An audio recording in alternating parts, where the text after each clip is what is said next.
Bapak, Ibu, Saudara-saudari yang terkasih, dalam bacaan pertama kita mendengar bagaimana Rasul Paulus sungguh rindu supaya jemaat di Filipi, jemaat yang sungguh dikasihinya, akhirnya hidup di dalam Tuhan. Karena itu saudara-saudaraku yang kukasih dan kurindukan, sukacita dan mahkotaku, berdirilah dengan teguh dalam Tuhan. Paulus sungguh rindu supaya jemaat yang sungguh dikasihinya ini menjadi sukacita bagi Allah, menjadi mahkota, karena hidup mereka berpadanan dengan Yesus sendiri.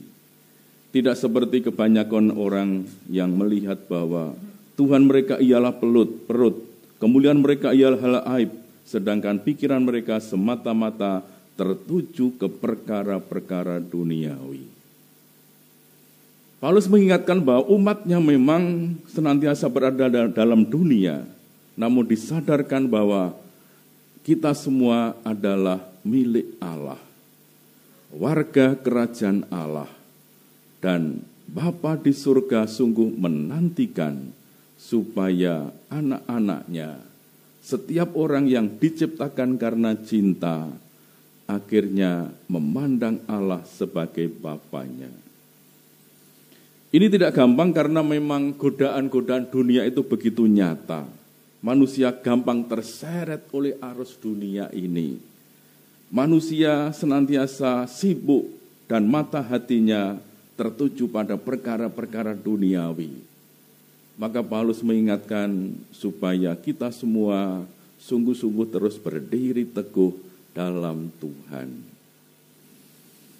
Dalam bacaan Injil, Yesus memberikan suatu perumpamaan yang mungkin ya bagi kita agak sedikit membingungkan. Bagaimana bendahara yang tidak jujur tadi justru dipuji? Ya. Tentu saja Yesus mengecam ketidakjujuran itu. Ya, tidak ada orang korupsi dipuji. Oh baik, ya tidak ada. Ya pasti orang yang korupsi menghamburkan harta tuannya, ya dia akan mendapatkan hukuman. Ya. Memang ada orang-orang yang meskipun korupsi dia cerdik, pintar sekali, menghilangkan bukti sehingga dia bisa lolos dari jerat hukum, ya memang ada. Tetapi bagaimana juga pasti hatinya juga tidak akan sungguh tenang, karena Allah melihat kedalaman hati manusia itu. Yang dipuji Yesus apa? Karena si bendahara yang tidak jujur ini mampu untuk merubah mentalitasnya. Ketika dia dalam keadaan yang terpepet, dia sudah hampir dipecat. Dia punya kecerdikan yang luar biasa. Untuk apa? Untuk menyelamatkan masa depannya. Dia memanggil orang-orang yang berutang itu dan ya memberikan keringanan. Ya sebenarnya ya keringanan ini bukan merugikan tuannya, tidak, tapi itu sebenarnya upah yang akan dia terima, keuntungan untuk dia.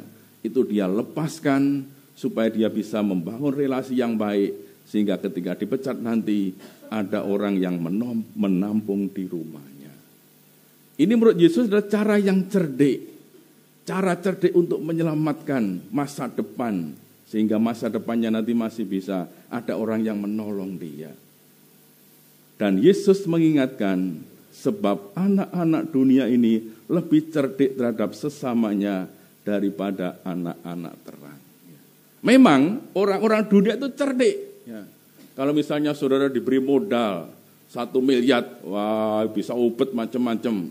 Ada yang diberi modal 1 juta pun bisa ngubet macam-macam. Pintar sekali untuk menjalankan uang supaya nanti lapanya banyak. Pintar, ada banyak orang yang pintar sekali untuk mengatur itu. Tuhan ingin apa? Alangkah indahnya kalau anak-anak terang itu juga cerdik.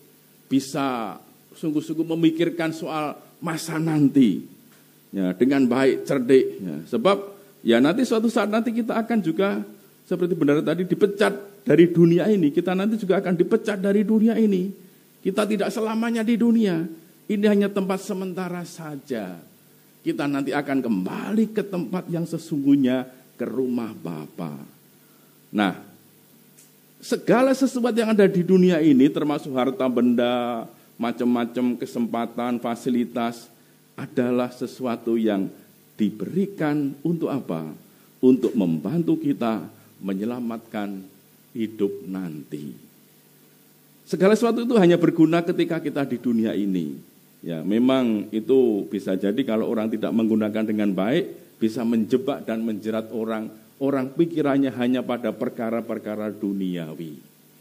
Tetapi kalau orang bijaksana dan cerdik menggunakan berbagai macam fasilitas, harta benda, itu bisa membantu orang untuk menyelamatkan hidup nanti, hidup di akhirat itu.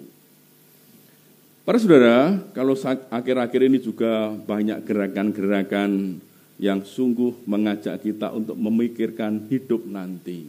Supaya kita tidak hanya melulu pada hidup dunia. Kita diajak untuk membuka diri terhadap warta keselamatan yang Tuhan berikan. Ada begitu banyak, ya, ini ajakan gerakan-gerakan yang sungguh menyadarkan kita supaya kita tidak terlena dengan keadaan-keadaan dunia ini. Kalau kita lihat memang tanda-tanda pernyataan kasih Allah itu, sebab Allah itu Maha Rahim, Allah itu tidak ingin seorang pun hilang binasa. Allah pengen supaya semua orang yang diciptakan karena cinta, akhirnya sungguh mengalami cintanya, mengalami hidup di dalam Dia, mengalami persekutuan bersama dengan Dia. Maka Allah dengan banyak cara sungguh mengundang semua orang untuk terbuka menanggapi rahmat keselamatannya. Begitu banyak wahyu pribadi diberikan kepada orang-orang yang dipilih Allah untuk menyatakan rencana dan kehendak kasih Allah ini untuk menyelamatkan jiwa-jiwa, menyelamatkan kita semua. Maka kita dipanggil untuk juga berani menjadi cerdik seperti bendahara tadi. Bendahara yang tidak jujur tadi. Dia menjelang dipecat oleh tuannya, dia bertindak cerdik dan mampu menyelamatkan hidupnya. Maka Tuhan ingin supaya kita anak-anak terang, anak-anak yang dikasihnya juga punya kecerdikan ini. Ada banyak cara yang bisa dibuat, ada begitu banyak devosi, ada begitu banyak doa, ada begitu banyak ajakan mati raga, adorasi macam-macam. Ya. Intinya tentu saja adalah ajakan supaya kita sungguh memanfaatkan segala macam sarana yang Tuhan berikan, supaya akhirnya semuanya itu menyelamatkan semua orang, menyelamatkan kita untuk kehidupan kekal itu. Maka marilah para saudara kita tanggapi ajakan Tuhan, tawaran kasih-Nya, dan kita diundang untuk juga sungguh membuka hati terhadap tawaran kasih-Nya, sehingga kita pun juga bisa menyelamatkan diri kita dan banyak orang sesama kita untuk sampai kepada kehidupan yang sesungguhnya, hidup dalam persekutuan kasih dengan Bapa di surga. Tuhan memberkati kita. Amin.